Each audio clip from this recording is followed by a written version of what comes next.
The Shadow of the Agora. Athens, 399 BCE. The morning sun spilled gently over white marble buildings, illuminating the bustling agora. Merchants shouted over baskets of olives and figs. Soldiers polished bronze shields. Poets recited verses to small gatherings. Democracy was alive in Athens, but so were doubt and unrest. Near a palm in the marketplace stood an unusual man. Barefoot, plain cloak, unremarkable appearance. Yet the crowd around him was captivated. He was not preaching, he was not shouting, he was asking questions. What is justice? What is virtue? Do you believe what you believe because it is true, or because you were told to? The man was Socrates. Among the listeners stood a 16-year-old boy named Leon, son of a humble potter. His father wanted him to become a soldier. His mother wanted him to marry young and live quietly. But Leon's heart was restless. He wanted answers. Suddenly, Socrates turned toward him. "Young man," he said gently, "why do you listen?" Leon froze. "Because I want to understand." "What?" "How to live a good life." Socrates smiled. "Then you have already begun." In the months that followed, Leon returned to the agora daily. Socrates never gave lectures. He dismantled certainty. If someone claimed courage was fighting in battle, Socrates asked, "Is courage not also resisting injustice?" If someone claimed wealth brought happiness, Socrates asked, "Then why are the richest often afraid?" Leon learned something revolutionary. Thinking is an act of freedom. But Athens was uneasy. Powerful politicians accused Socrates of corrupting the youth. Religious leaders claimed he disrespected the gods. Soon, an official charge was brought: corrupting the young, introducing new deities, undermining the state. Leon was present at the trial. 500 jurors filled the court. Socrates stood calmly. "I will obey the law," he declared, "but I will never stop questioning." The verdict? Guilty. The sentence? Death by hemlock. That evening, Leon visited him in prison. "Master," Leon whispered, "we can help you escape." Socrates shook his head. "If I flee, I teach fear. If I stay, I teach courage." He drank the poison without trembling. His final words echoed in Leon's heart. The unexamined life is not worth living. That night, something ancient ended, and something immortal began. After Socrates' death, Athens felt hollow. But one student refused to let his teacher's ideas die: Plato. Outside the city walls, among olive trees, Plato founded a school, the Academy. It would become one of the first institutions of higher learning in Western history. Leon, now older and grieving, joined. Plato spoke of a world beyond appearances. "This world," he said, "is only shadow. The true reality is the world of forms, unchanging truth." One afternoon, Plato drew a simple diagram in the sand. Imagine prisoners chained inside a cave. They see only shadows on the wall. They think the shadows are real. But outside the cave is the sun. Leon stared. "So the philosopher," he said slowly, "must leave the cave?" Plato nodded and returned to free the others. Athens to Oxford, the unbroken conversation. Florence, the return of light. Florence, Italy, 15th century. Europe was waking up. Painters abandoned flat symbols for living flesh and shadow. Scientists lifted their eyes to the heavens. Architects raised domes that seemed to defy gravity. But beneath the color and marble, something deeper was happening. Europe was remembering. In a quiet study lined with wooden shelves and dust-covered chests, a young scholar named Marco Ricci opened a fragile manuscript written in Greek. The parchment trembled in his hands. It was old, very old. The words were sharp despite the centuries. Question authority. Reason before belief. Truth does not fear examination. Marco felt something shift inside him. These were not merely philosophical reflections. They were intellectual dynamite.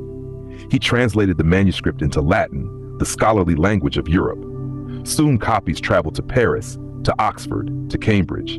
Lecture halls filled with renewed study of Plato and Aristotle. The Renaissance was not only a rebirth of art, it was a rebirth of reason. And somewhere across the gulf of time, the spirit of Socrates stirred again. The courage to question 17th century England. The Great Hall of Oxford University echoed with argument. Robbed scholars debated beneath vaulted ceilings darkened by centuries of candle smoke. Is the king appointed by God? A professor demanded. Silence followed. Then a young student, Edward Hamilton, rose slowly. With respect, he said carefully, truth must endure questioning. Even kings must answer to reason. A murmur spread through the chamber. Some were shocked, others intrigued. The statement was simple. Its implications were revolutionary. Classical philosophy had trained generations to examine power rather than worship it. Gradually, these habits of thought reshaped politics itself.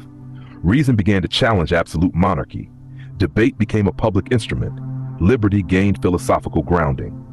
In 1689, the English Bill of Rights formally limited the crown. What had once been dangerous dissent became constitutional principle. Across the Atlantic, a new republic, 18th century America. The Enlightenment carried Europe's intellectual inheritance across the ocean. In colonial colleges, students studied Plato and Aristotle alongside scripture. They debated virtue, law, and governance. At Harvard College, a professor quoted Socrates, "Wisdom begins in recognizing one's ignorance." Among the students listening was a young man named Thomas. Years later, when he helped draft a Declaration of Independence, he drew upon centuries of philosophical reasoning. All men are created equal. The words did not originate in Athens, but they were shaped by a long tradition of moral inquiry rooted there. The United States Constitution would go further, building a government on debate, balance, accountability, and law. Ideas born in ancient Greece had helped shape a modern republic. Paris, when ideas ignite Paris, 1789. The air was heavy with hunger and anger. Bread was scarce. Taxes crushed the poor. The monarchy stood distant behind stone walls. But something stronger than desperation was moving through France: ideas. In candlelit salons near the Seine, scholars read translations of Plato and Socrates. Pamphlets circulated through cafes. Conversations turned dangerous. If a government fears questions, declared a young lawyer, Etienne Moreau, it fears truth. And truth, someone replied quietly, is dangerous. On July 14th, the Bastille fell. Not merely a prison, a symbol.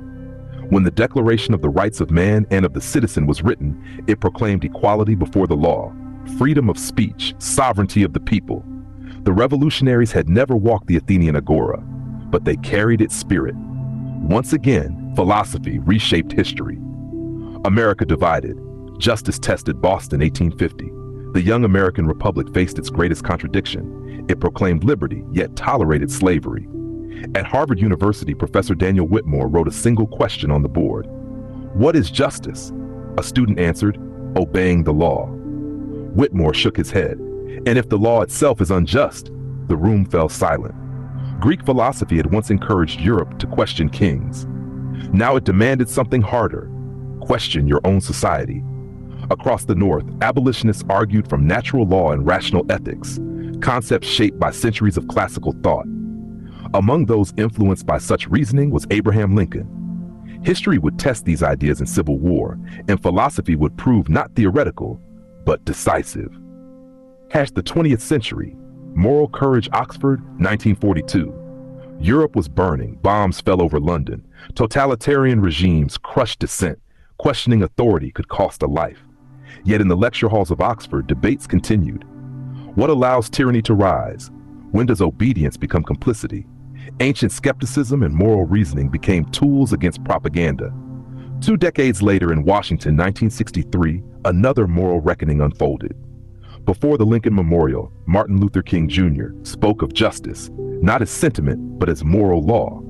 An unjust law is no law at all. The idea echoed Aristotle and the long tradition of natural rights theory. In 1964, civil rights legislation transformed American law. Again, philosophy had shaped reality. The modern agora, California, present day. Technology companies build algorithms that influence economies, elections, and thought itself. In a university classroom, Professor Elena Carter poses a question. If artificial intelligence makes decisions for us, who bears responsibility? The programmer, one student suggests. The corporation, says another. Elena pauses. Or the society that stopped questioning. The classroom becomes a modern agora. Stone columns replaced by screens, public squares replaced by digital platforms. But the questions remain unchanged. What is truth? What is justice? What is a good society? The foundation, everything began in Athens. Socrates wrote nothing. He left no official doctrine. He asked questions. Plato preserved them. Aristotle structured them into systems of logic, ethics, and politics.